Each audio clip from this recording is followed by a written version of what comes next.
Hey guys, so today I'm back again with another example of taking derivative of polynomial functions. So I have this example, f at x. I have this function, which is f at x is equal to 4x cubed plus 6x squared plus 5x plus 56. So I'm gonna show you guys how to take a derivative of this function. So what I normally do is let's just look at this single term first, 4x cubed. So how would I take the derivative of 4x cubed? I would take this 3, multiply it with this constant that's in front of the x, this 4, and I would go 3 minus 1. So I would do that for all the terms, and then the derivative of a constant number will always be 0. So if I do that, I am left with f of prime of x.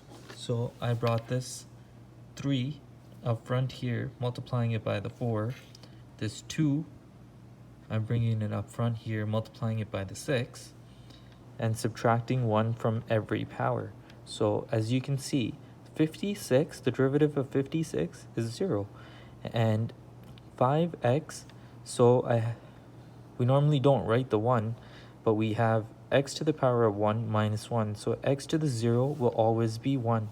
So the derivative of a x to the power of 1 will always be just the number itself. So if we do that, we'll be left with 12x squared plus 12x plus 5. So normally we don't really write the 0, so that's our first derivative. 12x squared plus 12x plus 5. So I have another example where we could retry this skill again. So that example is y is equal to 15x squared plus 13x minus 29. So as you can see, you could write the function f at x, or you could just write y is equal to. So you do that. So we're going to do this again. So we're going to take this number 2, we're going to bring it out here.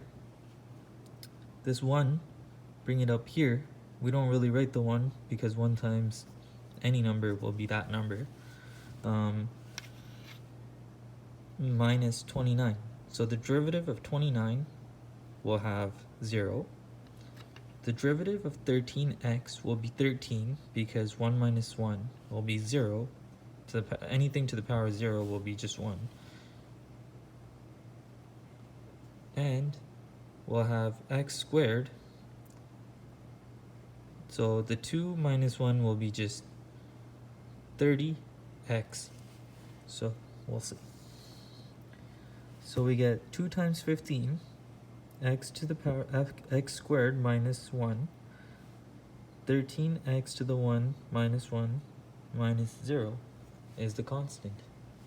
So we get an answer of y prime is equal to 30x plus 13. That is our first derivative. So in this video, we're just finding the first derivatives. So if we wanted to find the second derivative of, let's say, right here, we can simply just write 2 for the second derivative. And what would we do to get the second derivative for this function now? So we know that x to the 1 will be left with 30